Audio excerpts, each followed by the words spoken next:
Hello everyone, welcome back to my YouTube channel. This is the second part of the generative AI history.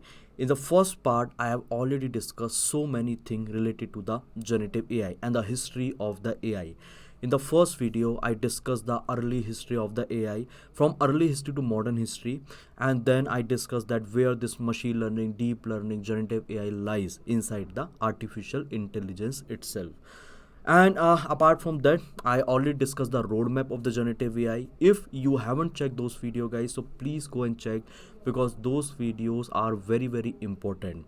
If you want to make a career in the field of generative AI, so please go and check those particular video, and then you can proceed with this video as well. So fine, let's start with the discussion. Let's start with the second part of the generative AI. So here I have already written a couple of points on my blackboard, and step by step, one by one, we are going to discuss each and everything. So in the first video, guys, I already discussed the definition of the generative AI, even though I have written here as well in my blackboard.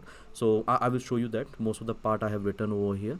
And first of all, let me give you the overview that what all points we are going to discuss throughout this tutorial. So the first thing which we're going to talk about here, that's going to be a language modeling. We'll try to understand the definition of the language modeling, what is the language modeling and all. Then we'll try to see the complete timeline from RNN to transformer. We'll see that how this RNN has been invented, then how this transformer came into the picture, then how this LLM has been created, right? And then we'll see the specific architecture like bot and the GPT, like what is a special thing in these particular architecture like bot and the GPT. And then we'll see the training of the chat GPT, that how this chat GPT has been trained. Chat GPT is an application. Behind the chat GPT, the GPT model is being used. So we'll see the complete and the detailed training history, or the detail we'll try to on the detailed knowledge that how they have trained the chat GPT. Then we'll understand the transfer learning, and we'll try to understand the concept of the fine tuning, also fine tuning in the NLP. Specifically, I'm talking about the NLP. So step by step, one by one, we'll try to understand each and everything over here.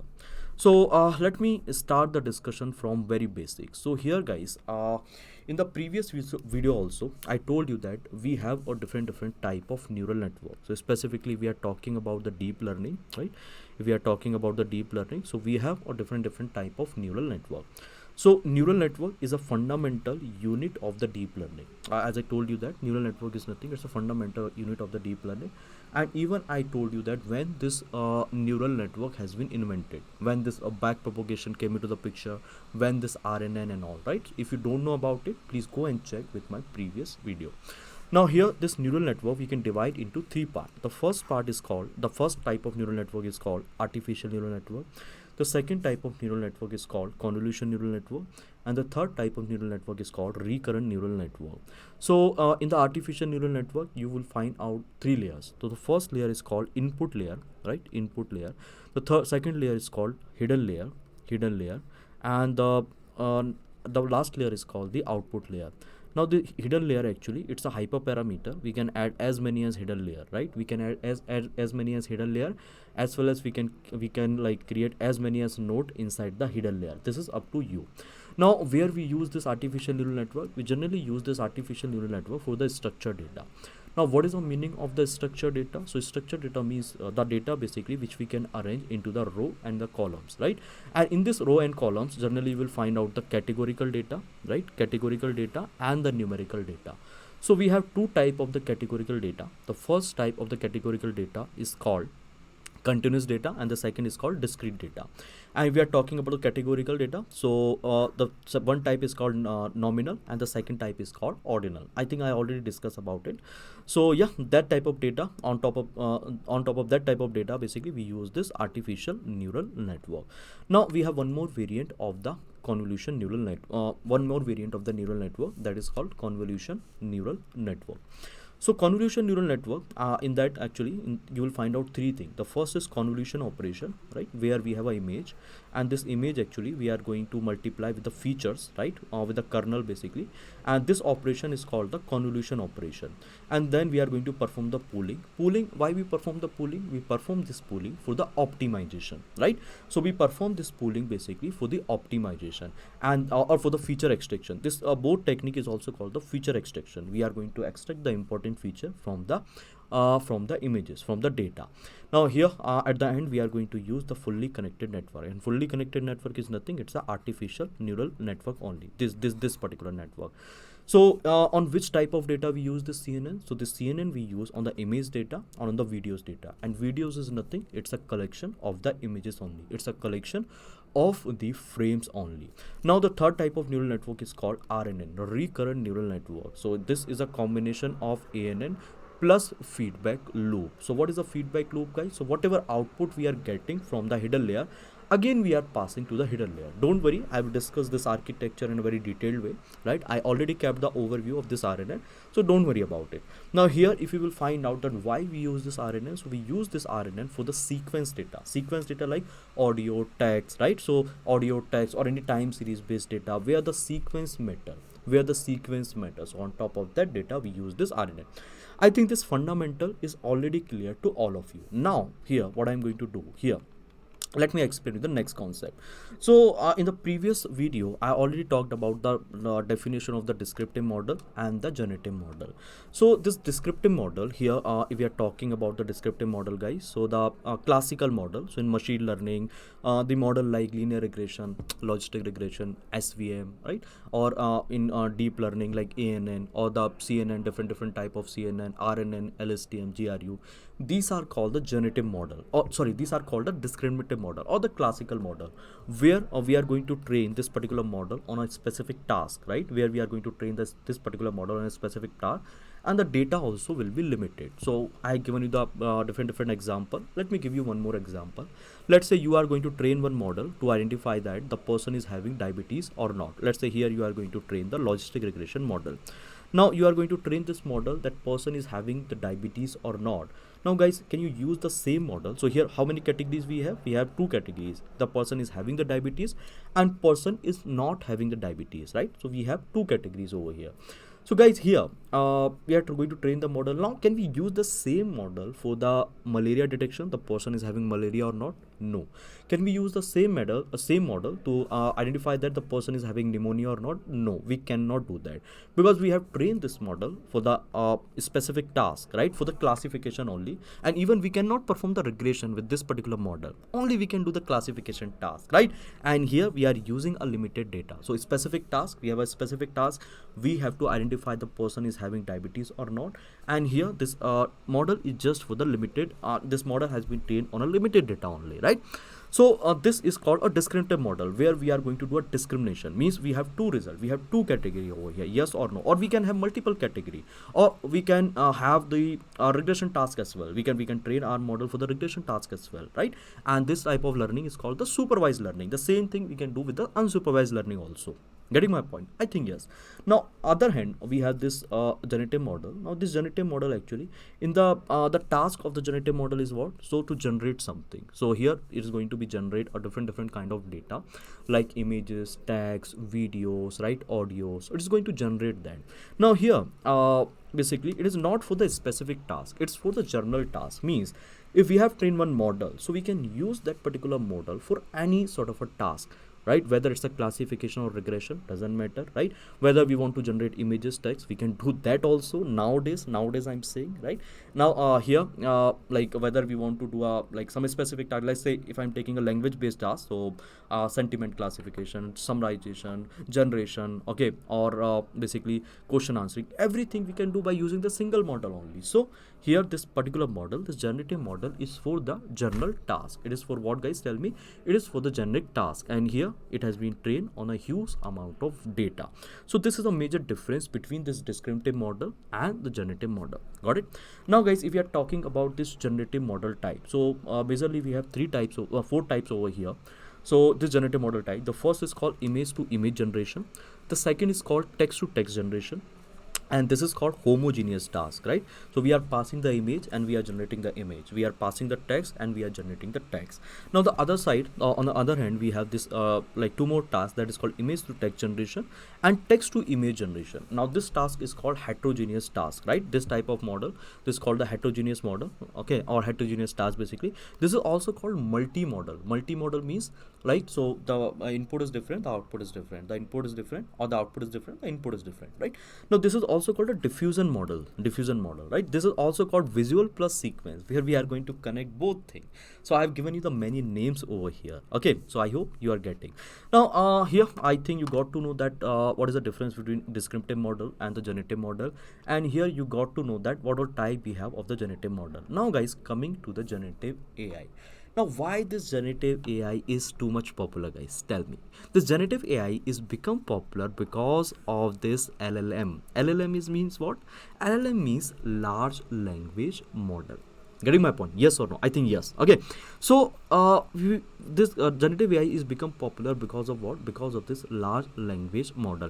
And initially, this large language model being used for text to text, right? For the text to text task only, means where we are passing the text and we are generating the text. We were just training the model on a huge amount of text, right? And that is what? That is my large language model.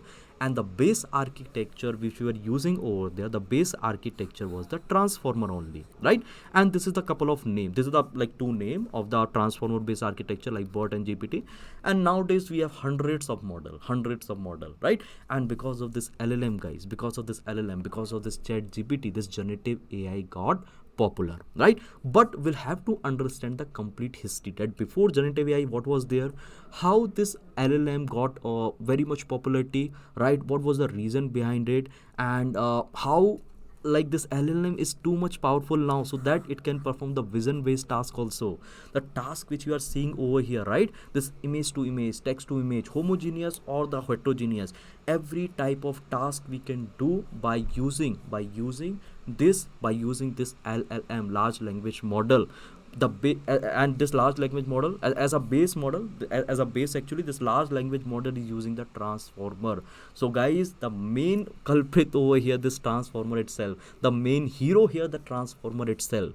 And this transformer is very much capable. Initially they have invented the transformer just for text to text, right? Just for the text to text, just for the language modeling. But later on, there are so many variants came into the picture related to this transformer, which was able to do so many things. Okay, so let's try to understand the complete history, that why this was so much, why this is so much popular, what is the what type of capability it is having, right?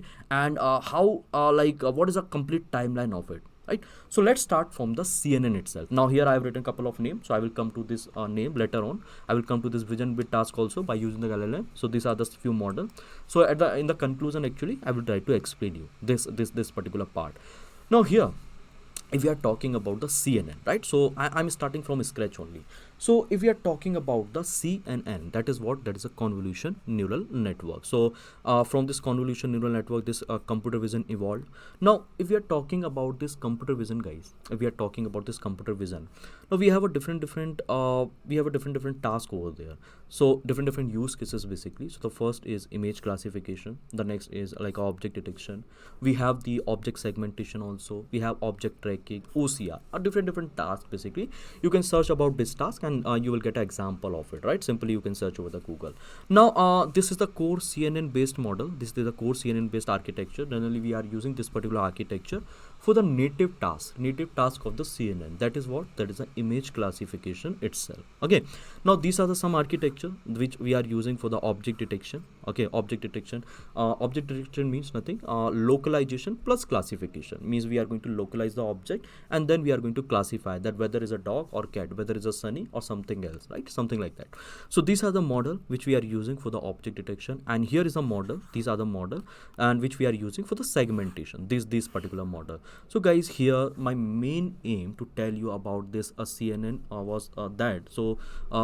So CNN actually, this CNN is a core unit of these particular architecture. So these are the core CNN architecture which generally being used for the image classification, just for the image classification. Now this architecture also was using the CNN, right? CNN, completely CNN based architecture, and this architecture also, it's a CNN based architecture. Now in the tracking also, we have like a different type of tracking, deep shot tracking, Kalman filtering, and different type of OCR also, Amazon OCR, Adobe OCR, or like Easy OCR, okay, Tesseract. So different type of OCR also you will find out, and the base was the CNN over here, and these type of task basically which you are performing, right? So I hope you got to know about the CNN, the convolution neural network.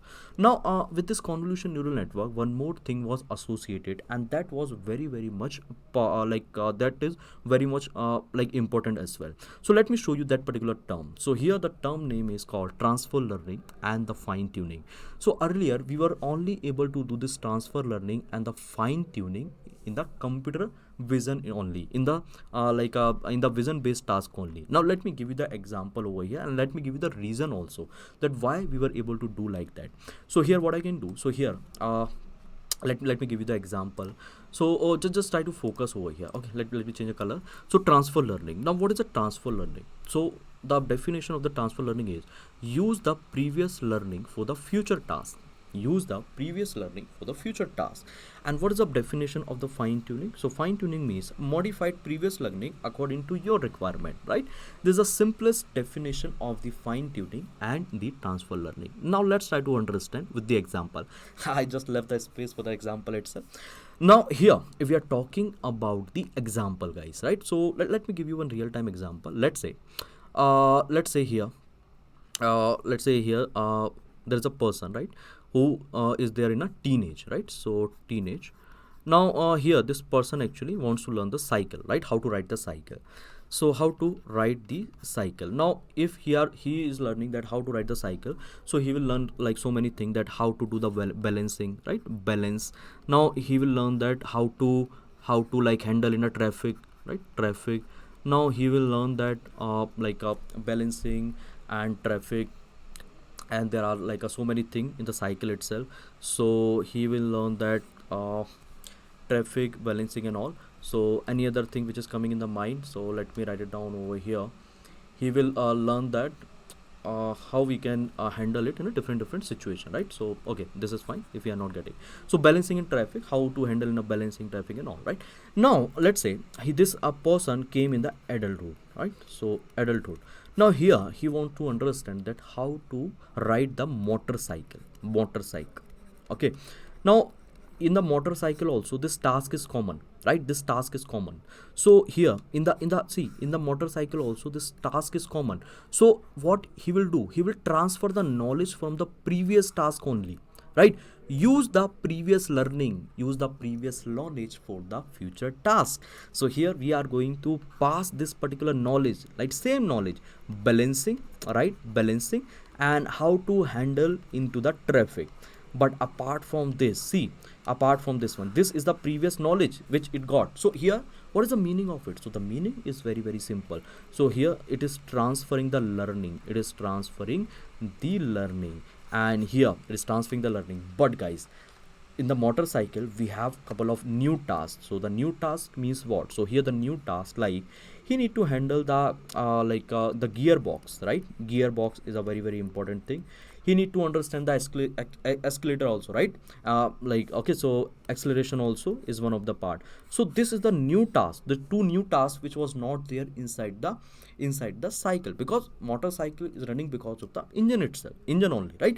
So here he will refine his knowledge. So here in the adulthood, see, in the teenage, if you want to run the cycle, so this is the knowledge which is required.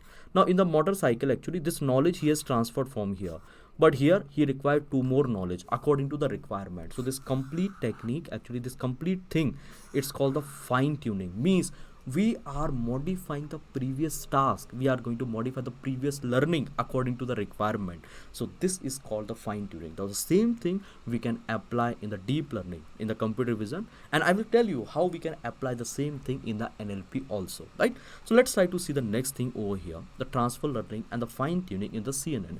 Now why I'm telling you that? Because it is very much important, it is very much required. So here we have some important data set in the field of the computer vision, like ImageNet, Coco, CFAR, and Pascal views, and we have other data set also. So what we are doing here, so any of the data we can pick over here, and we can train one CNN model, right? We can train the CNN model. Let's say we are going to train the a CNN architecture on top of this ImageNet data.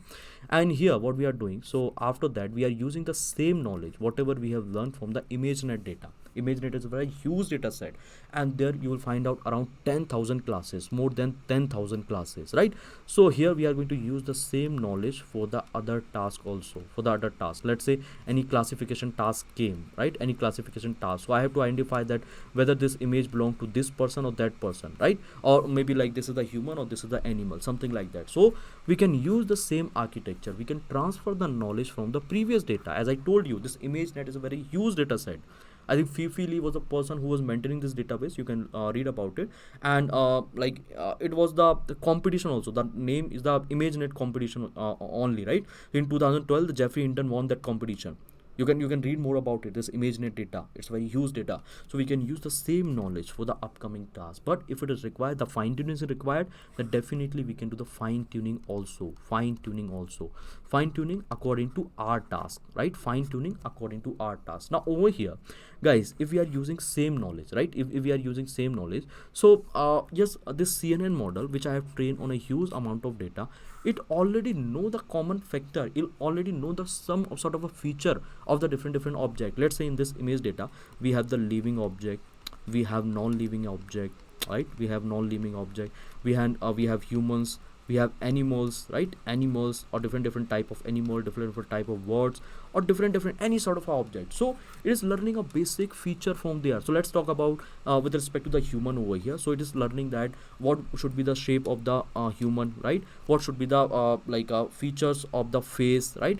How the edges look like, what should be okay, shape is there, face, the face features is there, right? Edges is there, right? So different type of feature it is trying to learn. Okay, it already learned from this particular data, the weight already has been trained, right? Over here, now what I can do, I can directly use it, right? I can directly use it, this particular model. If it is working fine, then it is fine, means I'm directly transferring the knowledge. Otherwise I can fine tune it on a new data set, means I can freeze some sort of a layers, right? And I can fine tune it based on my requirement. So this was possible in the computer vision.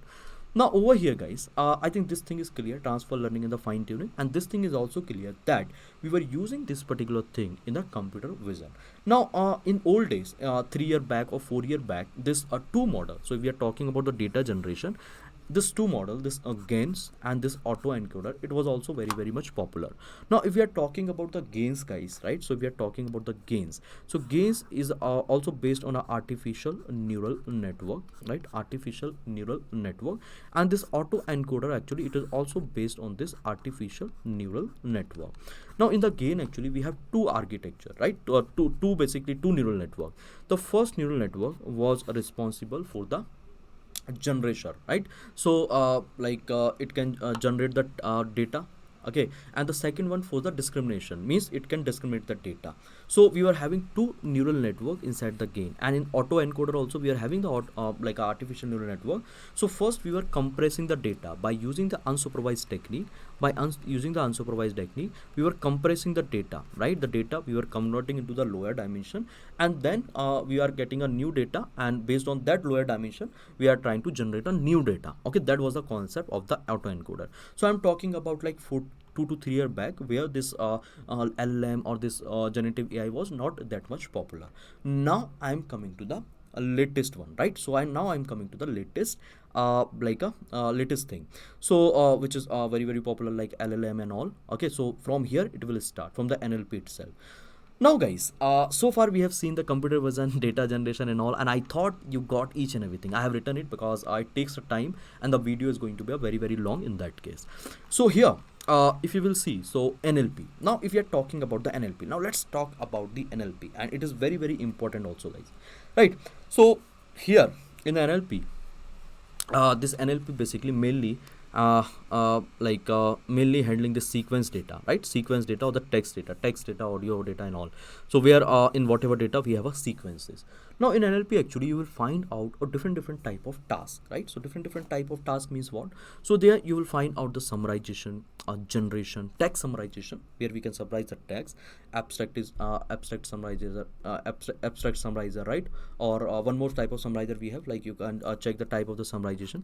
Now we have a generation. We can do the text generation also, right? So we can generate that in that generation, actually in the text generation you will find out the next word generation or the next sentence generation, the complete sentence generation, something like that. In a single shot is going to generate a complete sentence, it's going to generate like a word, right? So whatever input you are giving, based on that translation is there, means it is going to be convert one language into the another language, one text into the another language, right? So that comes into the translation. Now we have a classification, text classification, means we have a text and we are going to classify it belong to which particular class, right? So that is called a classification. So generally you are going to deal with this 3 to 4 tasks only in the NLP, like summarization, generation, translation, classification. Any sort of a task you can take, and you will find out that it is going to be fall inside this category only. Okay, now guys, here the model wise, if you are talking about the model, so in the NLP we are using this RNN model, we are using this LSTM model and the GRU model. So when this RNN has been invented, this RNN has been invented in 1987, this LSTM in 1987, and this GRU in 2014, right? So this was the model of which we were using inside the NLP. Now over here, guys, you will find out that so how like how we were doing the modeling and all, right? So how we were training the model and all, like inside the NLP itself. So I hope you got to know that why we were using the NLP. I think you got to know that what type of task we were having here, and I think you got to know that what a type of model we have inside the NLP. Now here, guys, here you can see, so let's say we have a model, let's say we are going to train our model, let's say we are going to train the RNN or maybe the LSTM, anything. So here we will provide our data, right? Here we will provide our data. I'm talking about the training procedure, right? Training procedure. Now here we are providing our data, and we are talking about the training procedure, and here we are going to talk about the supervised learning. Now what is a supervised learning? So let's take an example over here. Let's say I'm going to create a text classification model. So in the text classification, so one side I am having text and the second side I'm having a target column. So I'm going to decide that based on a text sentiment, I'm going to decide whether it's a good or bad. So I can take an example. Let's say Sunny is a good person, something like this. So here this is the positive sentiment. Now here Sunny is bad. So here I can write it as the negative one. So I'm just taking example according to like a different example. You can understand that, right? Even we can take any sort of example like summarization, generation, translation, like translation also. And there also I can perform the supervised learning, means one will be a target column and one will be a independent column, right? So here we are doing a supervised learning, and then after training my model, we are doing a prediction, right? I can take any sort of a model, it is fine. So guys, for this particular procedure, right? For this particular procedure, there is a specific term in the NLP, and the specific term is called, tell me guys, what is the name of that? The name is language modeling. Actually, it is called a language modeling. Correct, guys. So I think you are guessing correct, right? So this thing is called language modeling, means we are training our model on top of any sort of a task here, right? And here let's say we are going to perform the supervised learning. So this thing, or and then after training the model like RNN, LSTM and all, we are doing a prediction. So this is called a language modeling. Okay, this is called a language modeling. Just try to remember this word. It's going to be a very helpful for you. Okay, it's going to be a very helpful for you. Now I think you got to know that what is the language modeling. I think you now you will be able to understand that what was the language the large language model in a in a clear cut way. But just wait for some time, because there are so many things which I need to discuss over here. So here language modeling is clear. Now let's talk about the different model, the complete timeline of the evaluation, the complete timeline of the language model or the large language model. So here guys, this is the complete timeline. So the first thing was the RNN itself. The second thing was the LSTM. The third thing was the GRU. The fourth thing was the encoder decoder. Now here the next one is the encoder decoder with attention. And here I have written the year also. In which year they have invented this architecture, right? So here we have the ULM fit, right? I will talk about this research paper. It's a very important research paper. Then the transformer. It's it's a major breakthrough. It's a huge breakthrough in the field of NLP, in the field of AI, this transformer paper. Then some implementation of the transformer like this BERT and GPT. We have thousands of the implementation by, I just included this two things, right? BERT and the GPT. Now guys, here I think this part is clear. Now I'm coming to the mapping. Okay, now I'm coming to the mapping over here. So guys, first of all, let me before starting this RNN, LSTM, GRU, encoder decoder and all, right, let me talk about the mapping, the different mapping, sequence to sequence mapping. So it is related to the input and the output, the input which we are passing, right, and the output which we'll be getting. And that's going to be a very important. Because of that only you will be able to understand the clear cut idea that why there was the next invention, right? So here itself you will get to know that. So let's start with the mapping, sequence to sequence mapping. Now here guys, in the sequence to sequence mapping we have a different type of mapping. So the first type of the mapping is called one-to-one mapping. So the first type is called one-to-one mapping. The second type is called one-to-many mapping. The third type is called many-to-one mapping. The fourth type is called many-to-many mapping, and this is also many-to-many mapping. Now let's try to understand with the example. So here one-to-one mapping, you can think this is representing the image classification only. It is not related to the sequence to sequence. This one-to-one mapping we generally don't consider in the sequence to sequence, right? So here I can give you the example, image classification, where we are passing one image and related to that we are getting a label. Got it? Now here one-to-one mapping. So here I can give you one good example. So the example of this one-to-one mapping is one-to-many mapping is image captioning, right? Image captioning is an example of it. So image captioning, there we are going to generate a caption of the images. Generally Google use it, right? So we are passing an image and then basically we are going to generate a caption related to that image. So I can show you also if you will check with the Google. So let me do in front of you only. So here I can write it down, this image captioning, right? Captioning. So how it looks like. So here is the image and you can clearly see that, let's say we have an image and inside the image whatever is happening we are going to generate a caption related to that. So previously for this type of application, so we were using the CNN plus RNN model. So for the image captioning actually we are using the CNN plus RNN model, but nowadays this LLM model or the diffusion model actually they are able to do this particular task. Now many to one. So this is the example of the sentiment analysis, right? This can be the example of the sentiment analysis where we are passing the sentence, right? Sentence, it's a sequence actually, this is a sequence, and here we are passing a sequence of the data and we are generating a single output. A sentiment analysis is one of the like a task, okay, one of the use case in the NLP itself. Here I've also written it. So sentiment analysis comes under this text classification where we are going to classify the text. Okay, that's it. So we are giving a text. Let's say I'm giving the text over here, Sunny is a good person. So Sunny is a good person is a complete sequence, and related to that we are going to generate that, okay, there's a positive sentiment. Here is a positive sentiment of this particular sentence. That's it. Okay. Now here for this one we use the RNN LSTM. Okay, we use the RNN LSTM and any sort of a LLM, right? So any sort of a large language model we can use for this particular task. Now many to many, this is very important.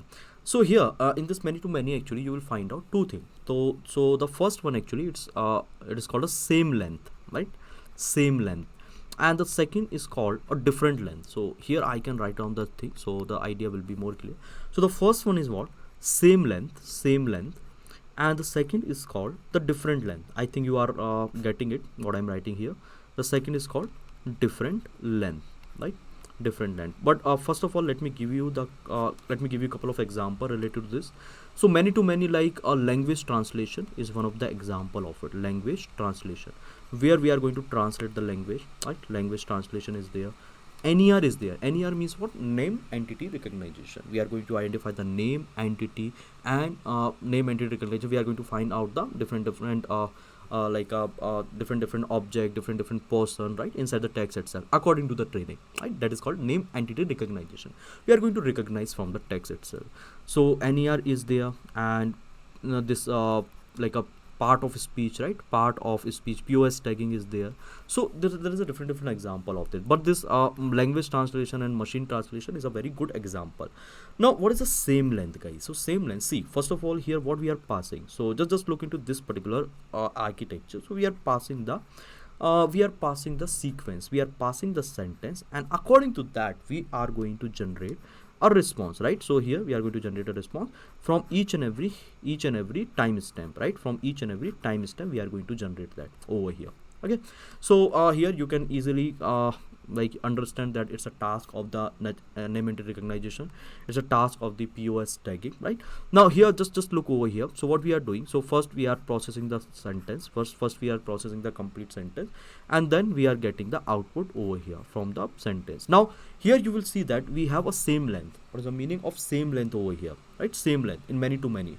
Same length means the same size of the input and the same size of the output, same size of the input and the same size of the output. I can give you very good example of this particular of this particular use case.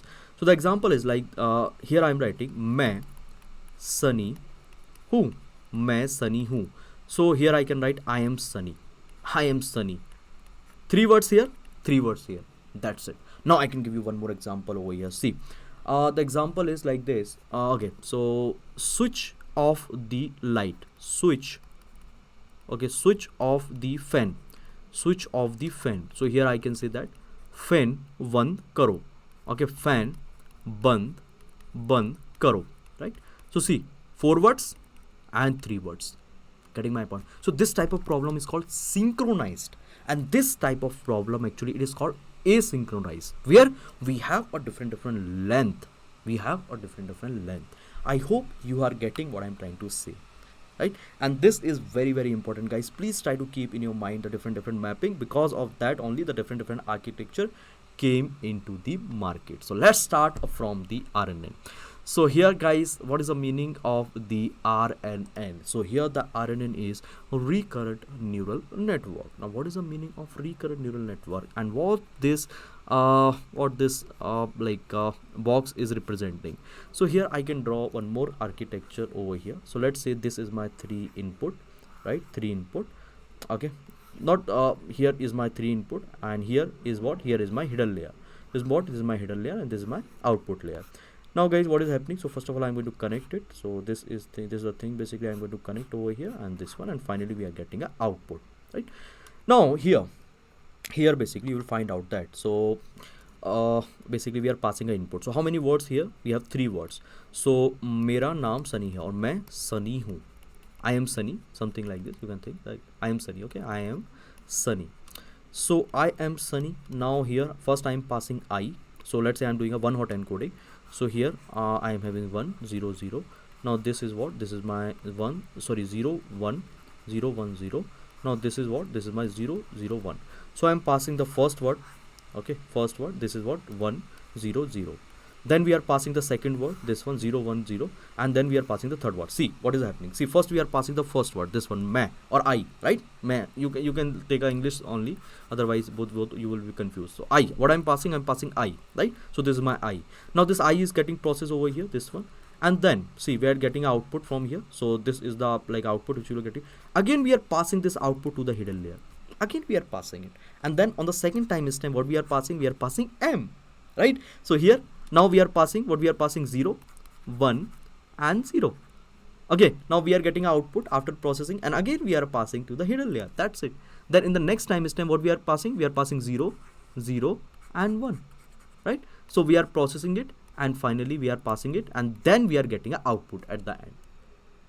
Getting my point, guys? Yes or no? So like this RNN is working. It is working based on a time stamp. It is processing the entire sequence, right? So it is working. So here this RNN actually it is working on a time stamp. So working on a time stamp, okay, working on the time stamp. I think you are getting it, right? I think you are getting it. Now here it's a sequential process. It's a sequential process. Okay, sequential process. Now guys, here we have some advantage or some disadvantage of the RNN. So let me write it down over here, some advantage and the disadvantage of the RNN. So first of all, let me write down the advantage of the RNN, right? So advantage of the RNN. So here the advantage is nothing. It can process the sequence data, right? It can process the sequence data and here it can process sequence data, and we can use it for the like this one, we can use for the one to many task or many to one task, right? We can use for this two task, this particular RNN. But here on top of this advantage, we have some disadvantage also. So let's try to understand the disadvantage. What is the disadvantage we have? So disadvantages are the very important disadvantage. That is nothing. That is it is not able to it is not able to sustain the long sequences, right? Long sequences or long context. So here in terms of the long context, actually it is facing the issue with the weights, right? So the first issue is called the vanishing gradient. The second issue is called exploding gradient. So in vanishing gradient, you know what is happening. So in vanishing gradient, if the sentence is going to be very, very long, the weight size is going to be very, very small. So it is facing a issue while it is doing a conversion, right? So it is not able to find out the optimized weight. The updation, the weight updation is not happening. And here in the exploding, the weight is going to be very, very high, very, very huge, very, very high. So in that case, you know what happened? It is not going to converge to the minimum point. So that is a two issue with respect to the longer sentences, with respect to the longer contexts, right? So for solving this issue, right, for solving this disadvantage, we came up with one more architecture, and the architecture name was the LSTM, long short term memory. So guys, this is the architecture of the long short term memory, this one. Now in this architecture, you will find out three gates. So here is the first gate, this one. Now this is the second gate, this one. And here is the third gate. This one is the third gate, right? So the first gate is called forget gate. The second gate is called, tell me, input gate, this one. And the third gate is called, tell me, what is the third gate? The third gate is called output gate. Now here in this is the like architecture, this architecture which you are seeing now on a one time stamp. Okay, on a one time stamp. So it is is equal to T, right? You can add multiple over here like this. So if you are if I can show you, so I can show you something like this. Let's say this is the one. So here I can clone it. This is the one. Now again I can clone it. So here is the another. So this is at timestamp 1. This is the timestamp 1. Okay, now here I can write it down, it timestamp 1. This is the timestamp 2, and this is the timestamp 3. If I am processing the 3 words. Now in this architecture, you will find out that this is my hidden state. We are going to connect this hidden state with this cell state, with the memory state, and this LSTM is also called the memory unit. This hidden state and the cell state we are going to connect with forget gate, input gate, and the output gate. This is the connection in between. So that is a LSTM. Now this LSTM actually we can use for the little longer sequences, right? Little longer sentences, right? Little longer sentences. Now here, what is the benefit of this LSTM, right? Actually this LSTM, you know what it is able to do? It is able to sustain the long term context and the short term context, which this RNN was not able to do, right? So it was just able to get the long term, short term context basically, not the long term context. I can explain you one story. With that you will be able to get. Okay, let's say here is Sunny, right? Sunny and Sunny's father, let's say Sandeep, right? So here is 2 person. Now guys, let's say here is Sunny and Sandeep. So Sandeep before 20 year or 10 years. So Sandeep was working in the corporates and all, right? So he's the father of Sunny, you can assume that, right? So Sandeep is working in the companies and all, and he was a very good developer. He was a very good developer. He was very good like a developer. He was very good basically mentor, right? And here let's say after 20 year, okay, let me do the fast forward. After 20 year, Sunny came, right? So Sunny came, and Sunny came into the industry, and now he is a very good mentor, and he is a very good AI developer. Okay, AI developer, right? And then like here is a, so he's a developer, so he's a, this is a story, you can think as a story. So Sandeep was there, and he was a good developer at that particular time. He was working in a multinational company, he was good mentor also, but he was not clear with some sort of a concept. Now Sunny was there. So now if, and here I am asking one question, right? Who is the so here what I'm doing, so here I am writing one more sentence at the end. Here I'm saying that who is the father of Sunny, who is the father of Sunny, something like that, right? So now see guys, if I'm giving this type of sentence to the RNN, if I'm asking some sort of a question, so the first question is, who is a recent developer, right? After processing this sentence, if I'm asking who is a recent good mentor, so yes, it will be able to answer that Sunny is a good mentor, right? If I'm asking to the RNN, right? So this is a short-term context, short-term context in a specific window. Okay, if we are processing the entire sentence over here, so there is a short-term context. Now if I'm asking now, who is the father of Sunny, so it is not going to process, it won't be able to process the entire sentence.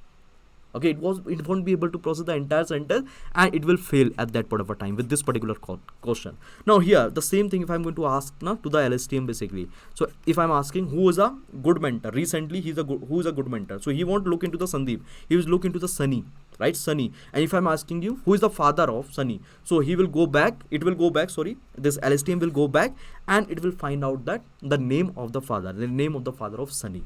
Getting my point? So short-term context as well as the long-term context, right? So any type of data you can provide with a long-term context, right? Short-term and the long-term context, both it will be able to retain. Why tell me? Because of the memory cell.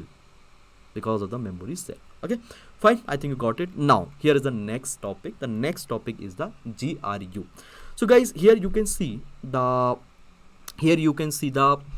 basically architecture of the GRU, and again it is based on the single timestamp, so we can connect with the multiple timestamp over here.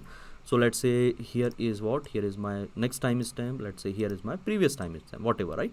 So this architecture, this was related to single timestamp. Now here in this particular architecture, here I've written some sort of a like when you should use it, when you should use LSTM and GRU, each and everything I have written, even though we are not using, but we should be aware with the history. Actually the history is very much important, right? So here LSTM and the GRU, when you should use it. So first of all, let's try to see the architecture of the GRU. So let's say this is based on the timestamp 0 over here. This is the based on the stamp of 1. Now this is the based on the 2. So here we just have 2 gate, and this is my input which we are passing, and this is my hidden cell, right? And this is the 2 gate. First gate is called reset gate, and the second gate is called update gate. I'm not going into the mathematics detail, guys. Again, I'm saying, so please ensure that I'm just explaining the concept, the architecture part only. I will upload one more series of the mathematics and all. Don't worry, I will come in the future classes, in the future tutorial, right? Now here you can see the differences between LSTM and the GRU. So here first on architecture level, we just have 2 gate. Here we have 3 gate. Like LSTM is more complex. Memory handling. So LSTM is handling very well, okay, because it is having a separate memory cell. Now if we are talking about the GRU, so compared to LSTM, it is like little more, it is little less effective. Okay, now here is gating mechanism. So we have 3 gates and we have 2 gates over here. Now parameter count, in the LSTM we have more parameter and we have less parameter. Training conversion, more time and the less time. So based on this parameter, easily you can understand. Now where we have to use which one, just try to read this one. So choosing between LSTM and GRU depends on the specific task, right? Data set and the computational resource. LSTM might be more effective in capturing long dependency, as I told you, right? Because of the memory cell, due to their more incorrect, more intersect structure. But the GRU often required fewer parameter and maybe computationally less more efficient, means it is using a less computation power because of the less parameter. Okay, it's a common practice to experiment with both architecture to determine which one is a better. It's based on our experiment only, and based on this parameter you can consider if you are still using, but I don't think it is required now. Now guys, I'm coming to the next topic. The next topic is what? Next topic is the encoder and decoder. So let's try to understand the concept of the encoder and decoder, and I hope you enjoy the session till here. Now let's talk about the encoder and decoder. So first of all, let me show you the research paper of the encoder and decoder, how it looks like. So here is the research paper, guys. So first of all, let me search about the sequence to sequence research paper. So this is the research paper, sequence to sequence research paper. So this is a research paper, guys, of the encoder and decoder, which has been published in 2014. And here you will find out in this research paper, actually you will find out that, so in this particular research paper you will find out that there is some motive behind it. The motive was what? So the motive was very clear over here. The motive was actually in this many to many architecture, if we want to solve the different context, different length, right? If you want to process the different length, the asynchronous, if you want to solve the asynchronous problem, different input and the different output, for that only this encoder decoder architecture has been invented. You can check over here, they have mentioned.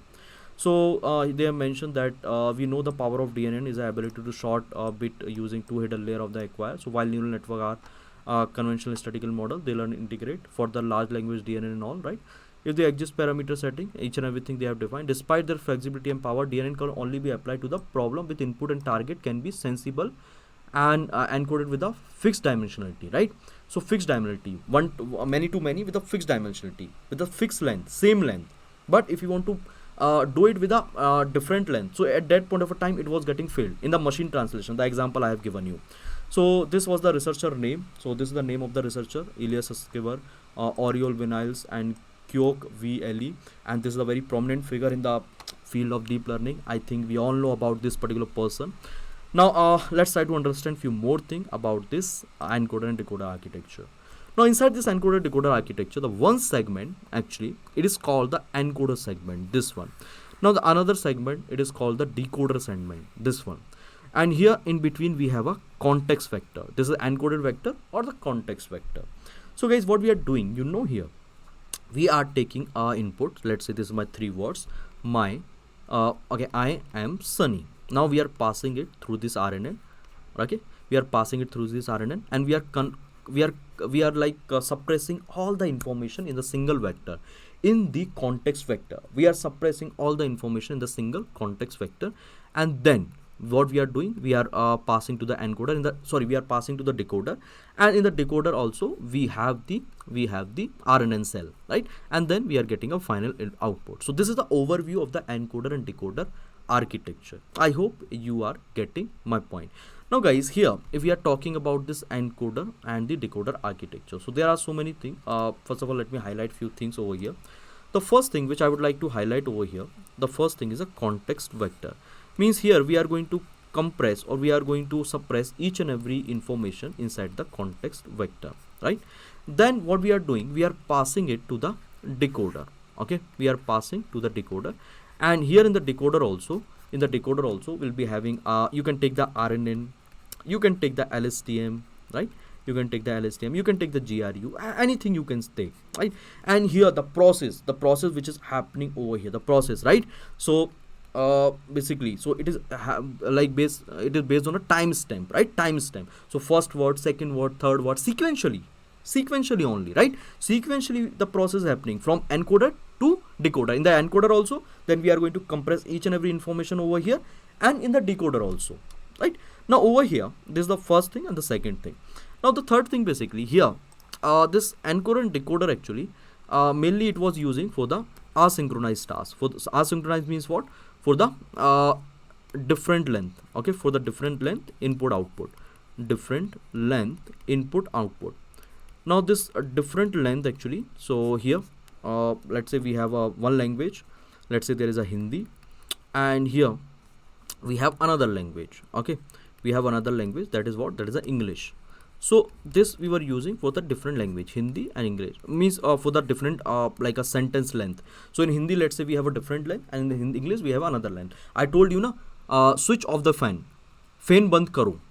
So 4 words, 3 words, 3 word, 4 word. Getting my point? I think yes. So for the different length. Now for this task, for this type of task only, for the like asynchronous task only, they have invented this encoder and decoder architecture. Now here guys, there was a problem with the encoder and decoder architecture. The problem with the lengthy sentences, right?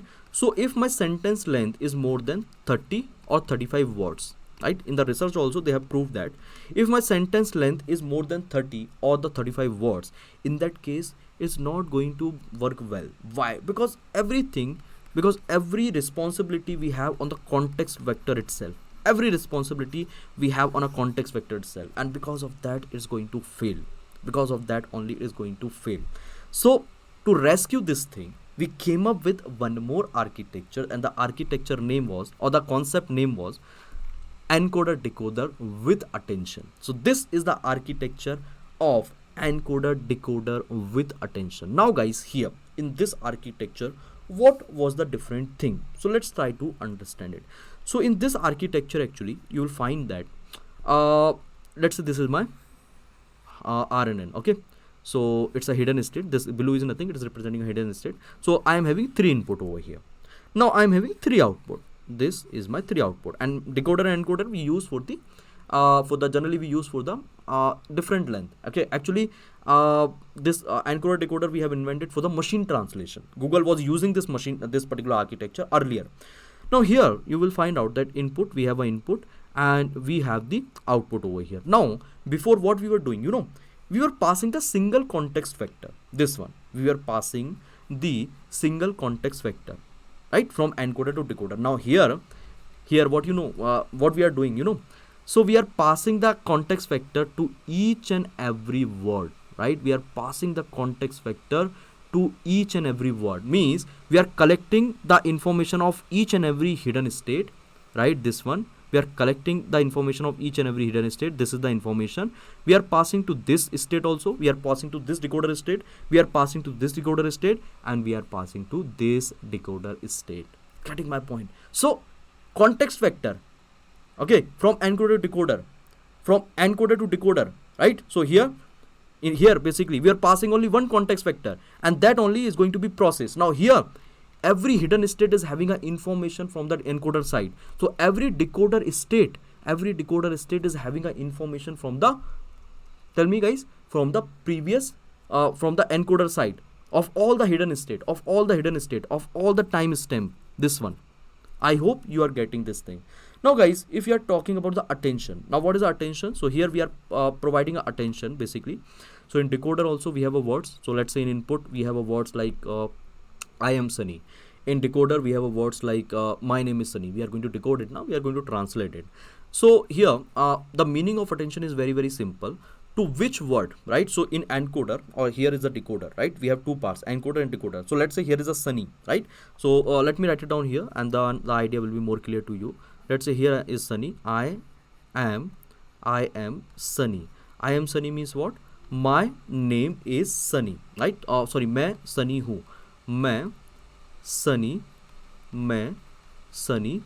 हूँ, right? So here guys you will find out that मैं Sunny हूँ. So this Sunny actually it is related to this word only. It is not directly related to this मैं and who. So we are paying attention on those words which is directly related to the relevant word only. Okay, we are just focusing over here on this particular word. We are giving more weightage. To this particular association only compared to this one. So that we are doing by using the neural network. So here this thing we are doing by using the neural network. Getting my point? And there's a concept of the attention. So I have kept one image over here, and with that you will be able to understand this thing. So one side we have encoder and the other side we have a decoder. So this is the language translation from English to French, right? From English to French. Now over here you will find out, so this is my English word and this is my French word. Now this is a heat map, right? So wherever I am having a higher attention, right? So let's say this particular word, this today. So it's having a lower attention to this one, okay, but it's having a higher attention to this particular word only, this 3 word, and then this particular word it is having some sort of attention, and then for the other word it is having a lower attention. It is giving a lower attention because this word, this today, is more associated with this word. Getting my point? So we are just doing a mapping from encoder to decoder in this attention. We are paying attention. We are paying attention between the words. I hope you are getting it. Okay. So yes, encoder and decoder with the attention is clear. Now we were having some sort of a problem with that, with the encoder and decoder, and that too we were trying to clarify in the transformer. Now we'll try to see the concept of the transformer, which is going to be a very important, guys. So this is it, guys, for this particular video. In the next video we'll start from the transformer, because this video is going to be a little long. And yeah, this transformer part I have to discuss so many things. Okay, I will show you the research paper and all also regarding this particular concept. So be with me in the next class or in the next tutorial, right? So in the next video I will try to clarify so many things. I am having so many things, guys, right? So be with me, and yes, we'll meet in the next video again. Thank you. Bye bye. Take care, guys. Thank you for watching the video. Thank you.